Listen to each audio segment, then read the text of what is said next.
Buenas tardes. En esta ocasión voy a hablar de la Segunda Guerra Mundial, uno de los temas favoritos de pues muchos historiadores, de mucha gente que tiene algo que ver con la historia, que le gusta saber de dónde vienen las cosas. Y es un tema que, aunque no nos agrade, tenemos que conocer porque casi toda la estructura social, estructura política, estructura económica de nuestro mundo depende o nace de la Segunda Guerra Mundial. Cosas como que Estados Unidos sea el líder comercial y productor del mundo, o que haya sido durante muchos años y que hasta apenas tenga competencia con China, se explica gracias a la Segunda Guerra Mundial. Esta idea de que son los héroes del mundo y que tienen que meterse en conflictos viene de la Segunda Guerra Mundial. Eh, Cuestiones como el racismo masivo que hay en muchos países no vienen de la Segunda Guerra Mundial, pero se pueden explicar a través de fenómenos y procesos que se dan en este conflicto armado. Eh, un montón de instituciones como las Naciones Unidas, bancos, fabricantes de carros, de todos estos se producen durante la Segunda Guerra Mundial. Y entonces es una tecnologías como el Internet, bueno, el Internet viene después, pero tiene sus bases en la segunda, la computación tiene las segundas bases en la Segunda Guerra Mundial, perdón. Eh, un montón de cosas, radios, submarinos, aviones, comerciales y todo tiene sus raíces en la Segunda Guerra Mundial. Entonces, es un tema que es indispensable conocer para entender el mundo en el que vivimos ahora y aún así, pues es un mundo caótico, ¿no? Bueno, en esta primera diapositiva tenemos el cañón Leopoldo, o Leopold, un cañón Krupp de 28 milímetros, perdón, que se utilizaba, era tan grande que tenía que ir montado sobre un riel, tenían como verlo como si fuera una locomotora o un tren, de lo grande que era un cañón que tenía 50 kilómetros de alcance, una de las armas más avanzadas para su época, y que muchas veces ni siquiera sabías de dónde venía el disparo y pues ya estaban bombardeando tu ciudad. Eh, Vamos a explicar un poquito cómo se reparten los poderes durante el inicio del conflicto bélico, o más bien, esto ya es casi al final, realmente. Eh, Normalmente se asocia a los aliados con la parte buena, entre comillas, de los beligerantes, y del lado del eje tenemos a las fuerzas malas. Lo digo un poquito entre comillas los dos, porque sabemos que la historia lo escribe quien gana. Y entonces, si hubiera ganado Alemania, a pesar de todas las cosas horribles que hizo, ellos se pintarían como los buenos. Entonces, hay que matizar eso siempre. En la historia hay, cuando menos, dos puntos de vista. Y digo cuando menos porque siempre hay un tercer, cuarto, quinto punto, sexto punto de vista que normalmente no se toma en cuenta porque o son fuerzas muy pequeñas o porque todos los actores desaparecieron. Entonces, tenemos esto. Las fuerzas del eje se componen de Alemania, Italia y Japón, y las fuerzas de los aliados de Estados Unidos, Rusia, Inglaterra y Francia. El caso de Rusia es especial, y de hecho lo marco un poco en esta, de hecho lo voy a marcar,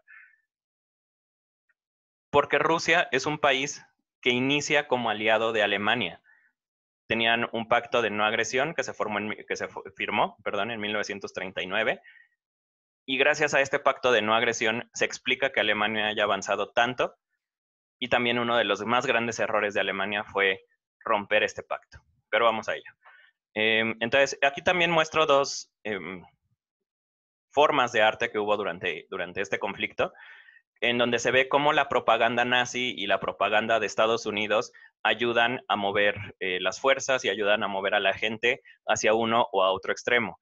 Habíamos dicho que Goebbels es uno de los artífices de toda esta propaganda nazi. Él es el que se encarga de mover a los pobladores, a la gente común, a unirse al Tercer Reich o a simpatizar con los nazis, a pesar de que sus opiniones políticas fueran muy diferentes. Y bueno, sabemos ahora que gracias a la Gestapo, pues aunque no hubiera una convicción plena, pues te obligaban prácticamente a entrar a las cosas que hacían los nazis. Entonces, eso es un poquito introducción a quiénes son y cómo se arman las fuerzas de este conflicto, vamos. ¿Cómo inicia la Segunda Guerra Mundial? En 1939, Alemania, el 1 de septiembre de 1939, Alemania decide que va a atacar Polonia como una especie de pago por todas las ofensas que, según Hitler, tenían o habían hecho después de la derrota de la Primera Guerra Mundial. Entonces, el primer ataque es una venganza casi personal. Y al mismo tiempo, Rusia está atacando a Polonia como aliado de Alemania. Esta alianza hace que Polonia caiga muy rápido, que en 2, 3 días ya estén rendidos y Alemania no haya perdido a casi ningún hombre. Además, hay una estrategia nueva que se posibilita o eh, que entra en, digamos, en juego en la guerra, que se llama la Blitzkrieg. La Blitzkrieg es algo muy sencillo. Tenemos el ejército alemán, porque bueno, es una maniobra alemana, que viene en un solo bloque con sus tanques de guerra y con los soldados aquí en medio. Ahora, tenemos un objetivo que va a estar de este lado y la maniobra consiste en desplegar las fuerzas alrededor del objetivo, rodearlo en un movimiento de pinza y obligarlo a tener una salida solo de este lado. Aunque parece un movimiento muy sencillo, las consecuencias son bastante graves. La primera es que si tiene aliados o refuerzos de este lado, pues no los van a cancelar simplemente con mover los tanques de este lado. Los tanques pues son un arma bastante peligrosa. En este momento hay muy pocas maneras de contrarrestar un tanque de guerra. Durante la Primera Guerra Mundial se utilizaron, pero eran como muy chafas y con granadas muy sencillas podían destruirlos. Pero para este momento Alemania ya perfeccionó bastante sus tanques, los Tiger 1, y los tanques entonces entran, obligan al ejército a que quede aislado y entonces la infantería alemana que viene atrás de los tanques puede rematar a toda la gente que está aquí y ayuda a bloquear los refuerzos probables o posibles que haya de este lado. Además, como el ejército que está siendo atacado tiene, pues casi que tiene solo este método de escape, si llegaran a escapar, están obligados a darle la espalda a los atacantes y pues bueno, aquí los ametrallan y les disparan, ¿no? Entonces es una maniobra muy sencilla, pero altamente efectiva y que no era posible en guerras antiguas porque no había tanques de guerra. Un tanque de guerra es diferente a la caballería. No me quiero meter en cosas que no son, pero básicamente la caballería con caballos pues estaba vulnerable a disparos y a otras cosas, cosa que el tanque pues ya no, porque es un vehículo blindado. Entonces, bueno, con esta nueva maniobra entran a Polonia, atacan y cae luego, prácticamente tiene 2 semanas de combate. Los alemanes entran a Polonia, conquistan Polonia y hay una cosa importante, que Alemania en esta época solo tiene este ataque a Polonia y justo después se quedan dentro de Polonia y la gente de alrededor, Francia, Luxemburgo, los Países Bajos, toda la gente que estaba cerca, pues de repente dice, bueno, ¿y estos qué? Es como muy extraño para ellos porque era un país que se levantó de la nada, que viene obviamente apoyado por Hitler y su ideología nazi, pero de repente pues era como, qué bueno que se está levantando porque nos van a pagar la deuda mucho antes, pero al mismo tiempo no se explican que Polonia haya caído tan rápido, después de que en la Primera Guerra Mundial pues había dado bastante pelea. Entonces, como Alemania ya no hace nada después de esto durante varios meses, octubre, noviembre, diciembre, llega diciembre, no pasa nada, Alemania sigue atorado en Polonia y empiezan a escalar los conflictos políticos. Francia amenaza a Alemania con que salga de ahí porque si no los van a atacar. Francia, como uno de estos vencedores de la Primera Guerra Mundial, aparece como una amenaza seria, o al menos así lo ve la gente. Inglaterra también está amenazando con que se salga de Polonia porque pues va a causar un conflicto mayor. A Hitler no le interesa todo lo que está pasando en ese momento. Y además, la URSS apoya con ataques en el norte del continente, es decir, a Suecia, a Noruega y a Finlandia. Bueno, Finlandia lo ataca Alemania directamente. En este momento, Noruega cae al yugo nazi y Noruega va a ser una base militar que van a utilizar para atacar Gran Bretaña en muchos momentos y también después van a utilizar para atacar Rusia. Pero bueno, ahorita todavía Rusia sigue aliado con los alemanes y no ha pasado gran cosa. Aparte de que, bueno, empiezan con ataques más o menos sorpresivos por todos lados. Luego, pasamos a Francia. Francia era una de estas naciones que se cobró cara la victoria en la Primera Guerra Mundial. Hitler era uno de estos soldados que estaba súper resentido con Francia por esta humillación que hay, y el Tratado de Versalles desarma completamente a Alemania, los obliga pues a aceptar condiciones humillantes. Y bueno, este resentimiento hace que el ataque de Francia sea mucho más crudo que el que hacen contra Polonia.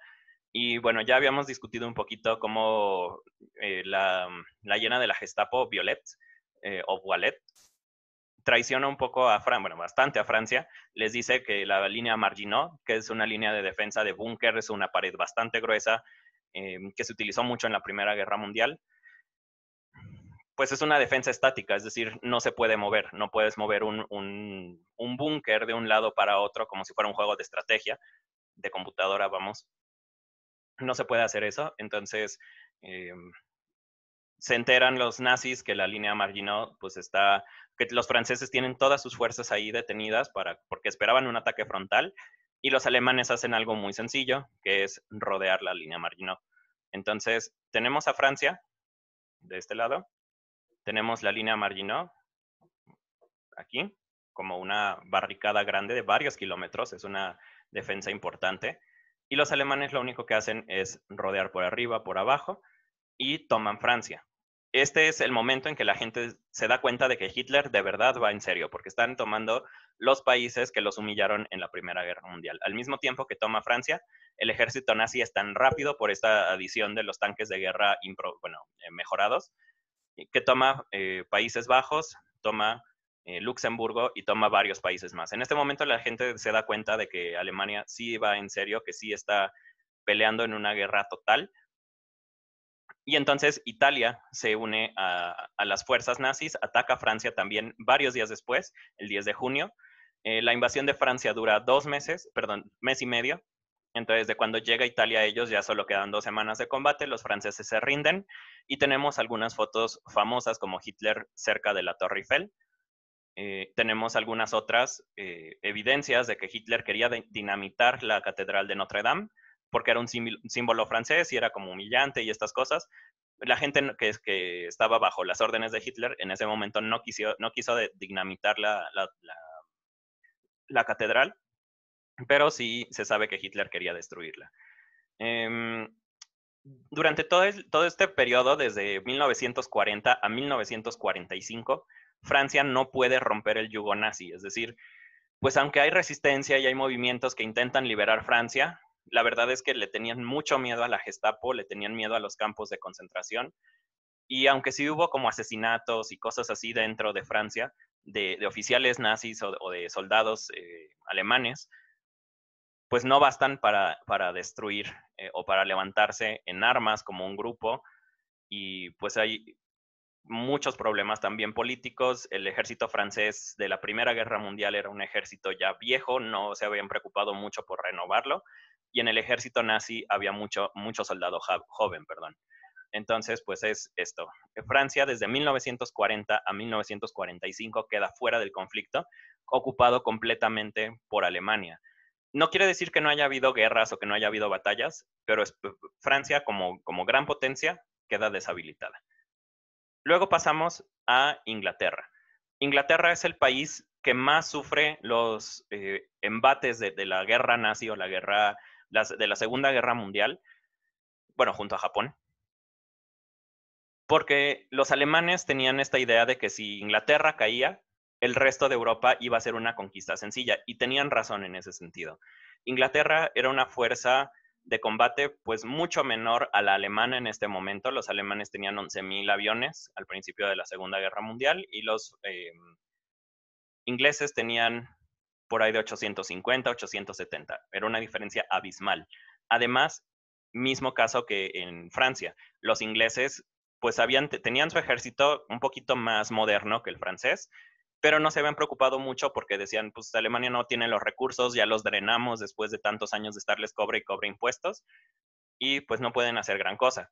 Pero resulta que sí, que los alemanes se levantaron mucho más rápido de lo que esperaban. La cosa con Inglaterra es que como una de las naciones líderes de la revolución industrial, pues tenía una capacidad de creación muy grande, y a lo mejor no superior a la alemana, pero sí que podía ponerse al mismo ritmo o alcanzar los mismos niveles de producción de una manera. Si se enfocaban en ello, lo podían hacer. Entonces, los alemanes ven a Inglaterra como una amenaza potencial y empiezan a diseñar estrategias para destruirlo. En este momento ya tienen capturado Polonia, Luxemburgo, Francia, Países Bajos y me parece que Bélgica también. Entonces, en este momento Alemania ya tiene como cierto control de ahí de los países que podrían realmente ponerle alguna batalla y los países que están más cerca pues están ya sea dominados por Rusia, amenazados por Rusia y pues de alguna manera no pueden hacer gran cosa para defender a los ingleses. Entonces los ingleses y los alemanes se baten en un duelo que dura 4 años. De hecho, dura desde 1940, la primera batalla, hasta el último bombardeo de Berlín en 1944. Entonces, es una batalla que se prolonga muchísimo, que esa es una de las primeras ocasiones en las que los bombarderos o los generales dicen ataquen a los civiles, no pasa nada. Durante las guerras anteriores, pues los civiles se perdonaban y así, pero en ese momento los civiles son también parte del daño psicológico que le puedes causar a una nación. Los primeros ataques se dan gracias a Alemania, o Alemania es el que empieza la guerra con Inglaterra. Por los análisis que tiene la Kriegsmarine, o la Marina de Guerra alemana, se dan cuenta de que, pues a pesar de que pueden a lo mejor estar en combate o entablar un combate igual con los barcos ingleses, esos 800 aviones que tienen la Fuerza Real, Royal Air Force, la Fuerza Real, pues son peligrosos porque son aviones y pueden destruir los barcos. Entonces, uno de los requisitos para poder desplegar su estrategia que se llama León Marino es que los aviones ingleses queden fuera de combate. En este caso, ¿es Göring? No. Sí, Göring. Göring es el militar que guía a la Luftwaffe o a las fuerzas aéreas alemanas y empieza a desarrollar un plan que se llama de Aldertag.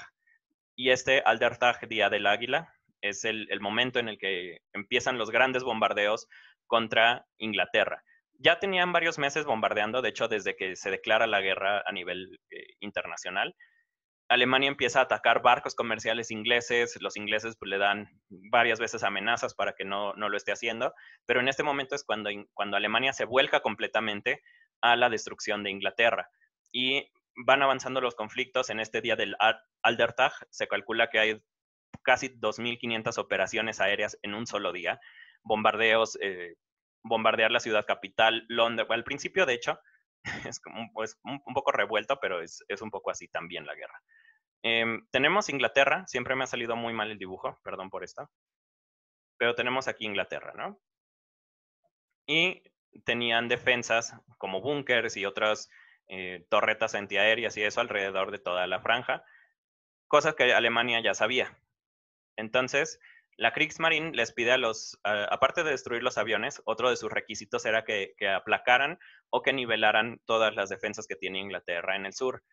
Al principio, los alemanes estaban enfocados en destruir la parte de la defensa nada más, pero cuando Göring se da cuenta de que no pueden penetrar esta parte, de que las defensas inglesas son mucho más fuertes de lo que tenían contemplado, porque los ingleses tienen desarrollado el radar para este momento y los alemanes no. Entonces ese radar les permite ubicar los aviones muchos minutos antes de que lleguen y esto les da pues la capacidad de reenfocar las pocas fuerzas que tienen, pueden enfocarse en donde las necesitan, que es algo que les da pues mucha ventaja. Entonces los alemanes empiezan a desesperar y empiezan a rodear y empiezan a atacar las ciudades inglesas. Directamente las ciudades ya no importa si es militar o no.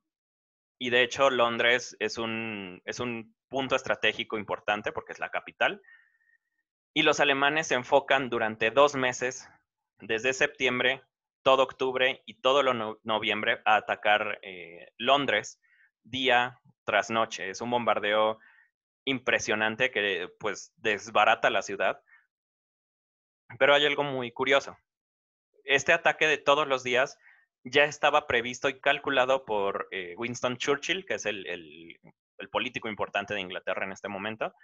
El, y Churchill ya lo tenía calculado y dice, no importa, sacrificamos Londres, si quieren destruirlo, que lo destruyan, pero replegamos nuestras fuerzas, nos permite activar nuestras fábricas, entrenar gente y ponerle un alto a la ofensiva alemana. Hay otra cosa, que los alemanes con este ataque a Inglaterra tenían la esperanza de que se quebrara la moral inglesa, pero al contrario, en vez de destrozarse, pues se refuerza. Y se empiezan a fanatizar los ingleses también con detener a los alemanes.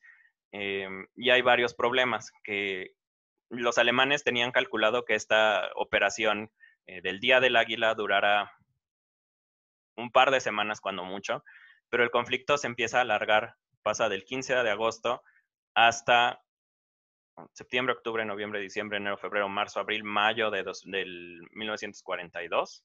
Perdón, hasta octubre de 1941, aquí lo tengo.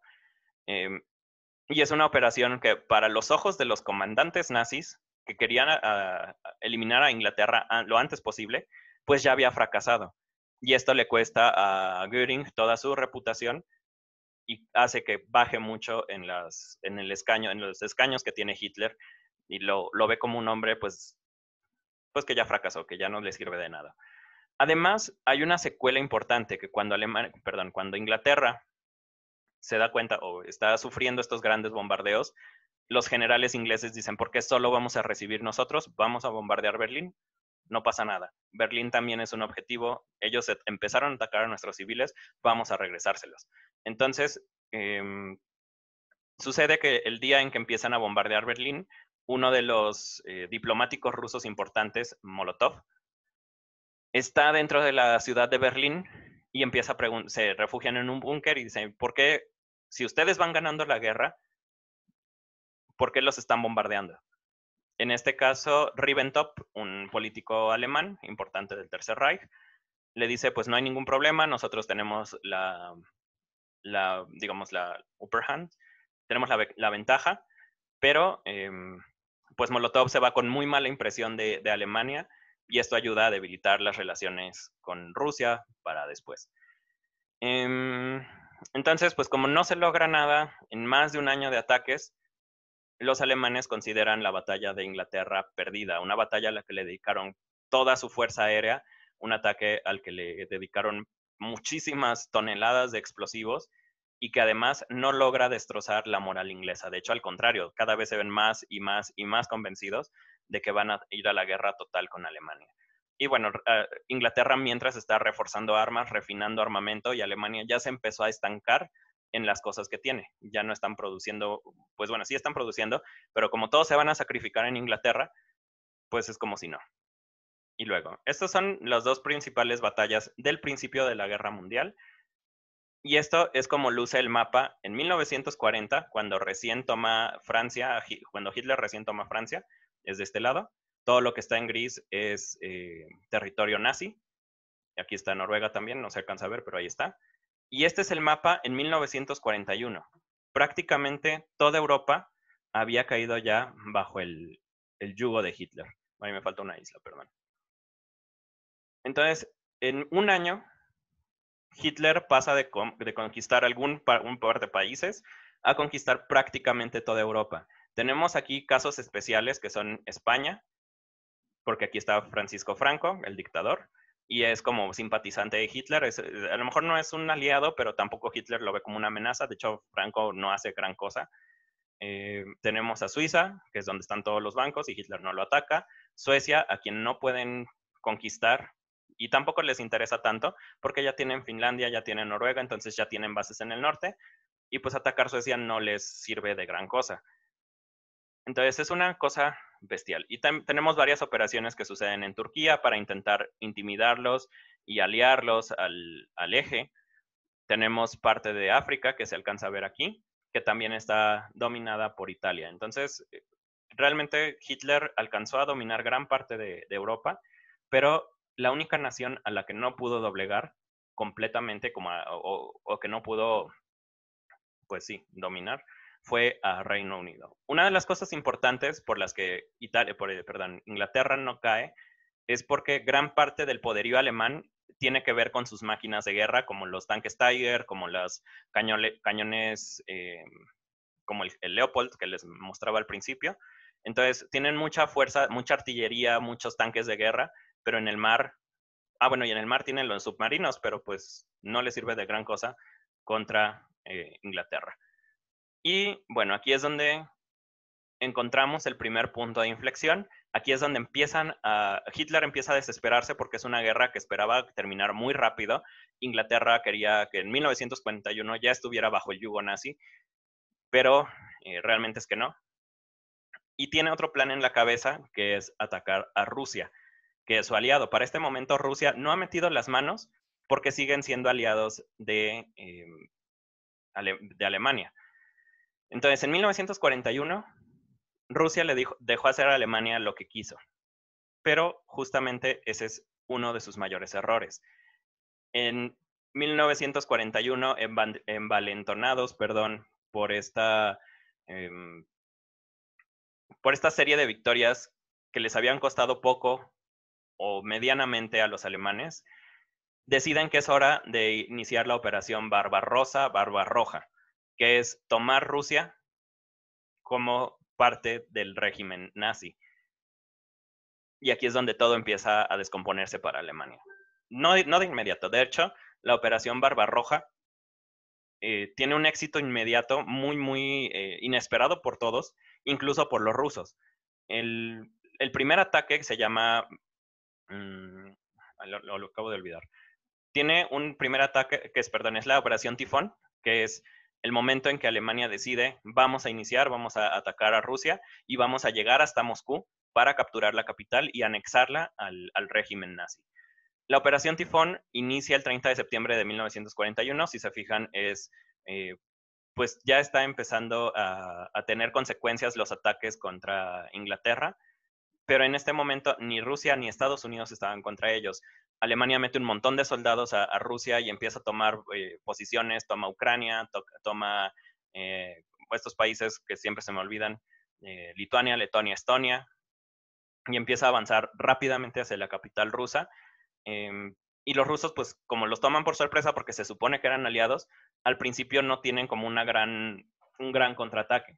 Pero justamente Hitler decide atacar Rusia en la peor fecha posible, porque aunque sí logra adentrarse bastante en el territorio ruso, resulta que se adentra tanto que sus líneas de suministros, es decir, comida, agua, balas, armas, todo lo que necesita un ejército para sostenerse y para moverse, quedan muy lejos de las líneas frontales, digámoslo así. Entonces vamos a tener este evento. Tenemos la capital rusa, que es Moscú, está de este lado. Tenemos Alemania, que está de este lado. Y Alemania manda a toda su gente directamente hacia Moscú. No rodea, bueno, sí van separándose pequeños batallones que van tomando países o ciudades importantes a lo largo de todo el camino, pero la fuerza central alemana llega hasta Rusia. Ahora, en estos ataques, Alemania va dejando suministros, víveres, gente, balas, comida, etcétera, etcétera. Eso ocasiona que el ejército principal alemán, que llevaba muchísima comida, pues empiece a quedar atrás. Y resulta que poco después llega el invierno ruso, que es algo que Napoleón, del que no he hablado y que probablemente sea el próximo o uno de los próximos videos, es un error que Napoleón también comete. Esto de llegar desde aquí hasta acá, empieza el 22 de junio y para el 31 de octubre los alemanes ya están aquí. Pero justamente en este periodo empieza el invierno ruso. El invierno ruso es conocido por ser de los más crueles de toda la historia o de todos los países colonizados, digámoslo así.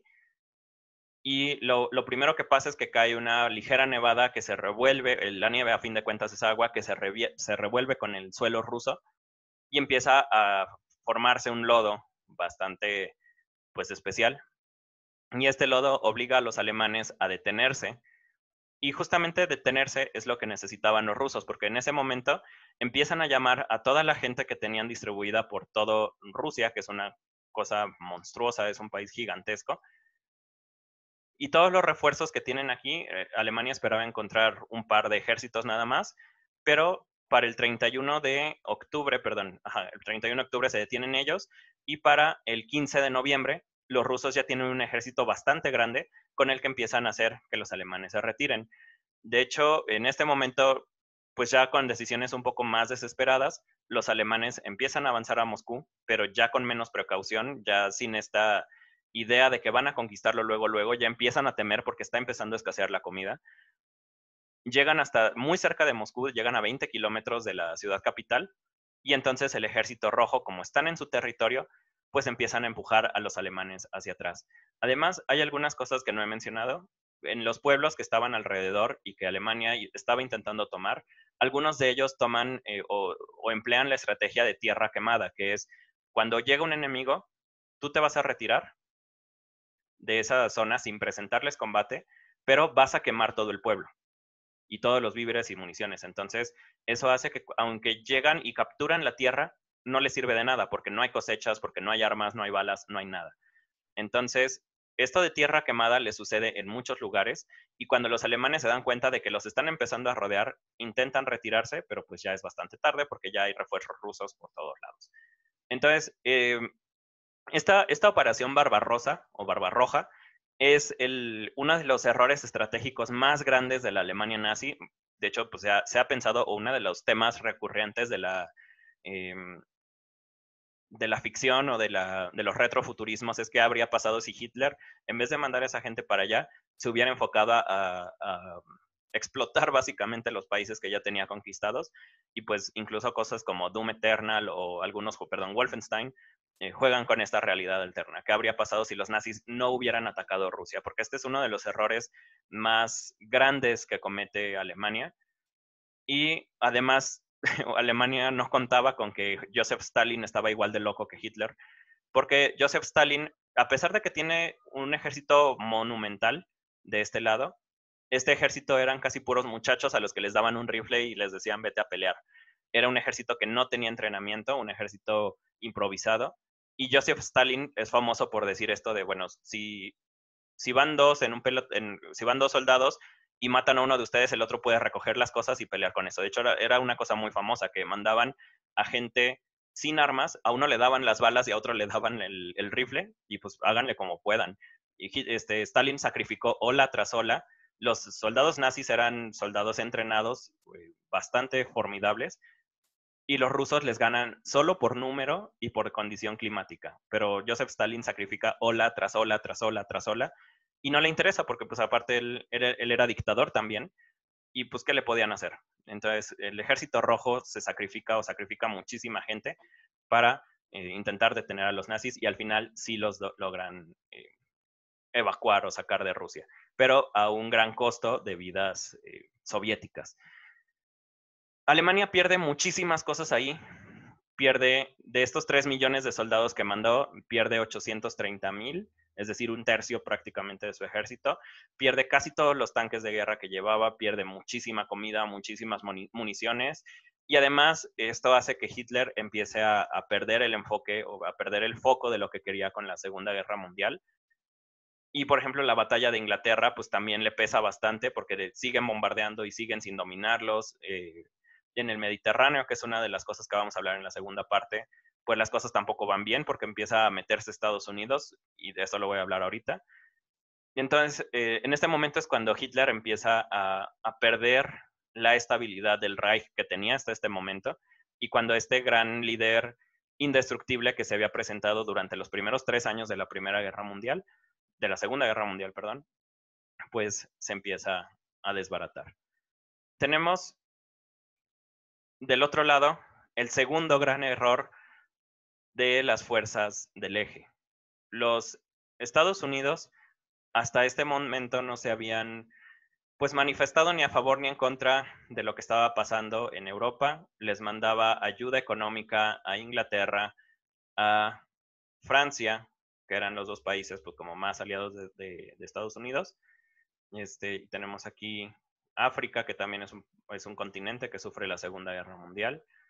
Tenemos aquí Rusia, bueno, aquí está la India, aquí está China y aquí está Japón. Entonces, mientras Hitler estaba dominando o conquistando todo esto, Japón tenía una guerra con China. De esta vamos a hablar en la segunda diapositiva porque también es un tema muy extenso y, no se, y se entiende mejor la Segunda Guerra Mundial hablando de China y de Japón un poquito después. Pero el punto es, Japón temía que Estados Unidos enviara fuerzas desde Pearl Harbor para apoyar a los chinos o apoyar a quien estuviera ahí. El chiste es que Japón temía que Estados Unidos se metiera al conflicto y para evitar que se meta al conflicto, bombardean la base de Pearl Harbor el 7 de diciembre de 1941. Este es uno de los peores errores que tiene pues en sí el eje, porque esto obliga a Estados Unidos a dejar esa posición pasiva que tenía y se saben que ya basta, o sea, vamos a entrar al conflicto. Entonces, tenemos a Estados Unidos, perdón por México, perdón por Brasil y Argentina y todos estos muchachos. Tenemos aquí el continente americano. Entonces, Estados Unidos se enfrasca en una guerra con Japón, envía refuerzos y demás. Y además, esto causa que Estados Unidos tenga una participación activa dentro de la Segunda Guerra Mundial. No quiero decir Estados Unidos ganó la guerra porque no es cierto, pero sí tuvo gran cantidad de recursos. Estados Unidos, como habíamos dicho cuando hablamos de la revolución industrial, Estados Unidos es un país que rebasa la producción de todos los países europeos combinados. Es un país que tiene una capacidad de acomodarse y de ajustarse y que además tiene entrada a los dos hemisferios del planeta. De este lado puede llegar muy fácil a Asia y de este lado puede llegar muy fácil a Europa. Entonces, meterlo al conflicto estás llamando la atención de un país que puede producir más que tú, mucho más que tú, estás haciendo que la ciencia y la tecnología que puede producir este país sea en contra tuya y además a tus aliados que están del otro lado del planeta les estás mandando el mismo gigante. También en la ficción especulativa se dice qué habría pasado si Estados Unidos no hubiera llegado a la Segunda Guerra Mundial.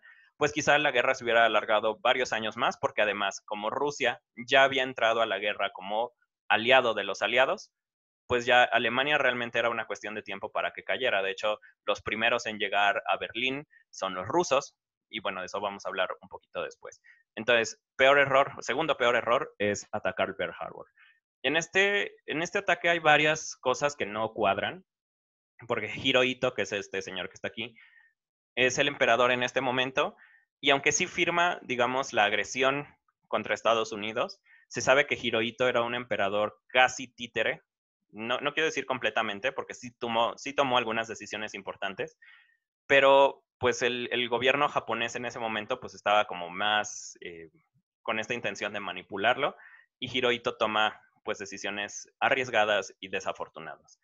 En el caso de los héroes de guerra japoneses está el almirante Yamamoto, es uno de los héroes de la guerra chino-japonesa, pero él como símbolo de la nación y como esta figura gigante para los japoneses, pues es un personaje que es peligroso para Estados Unidos porque les da esperanza, les da pues esta capacidad de reorganizarse bajo un ídolo, y lo primero que hacen es matarlo después del ataque de Pearl Harbor. Bueno, pasan 2 años, pero sí lo logran matar, y esto hace que las fuerzas japonesas pierdan una gran cantidad de esperanza y de su moralidad. Realmente los japoneses empiezan a tener problemas ahí.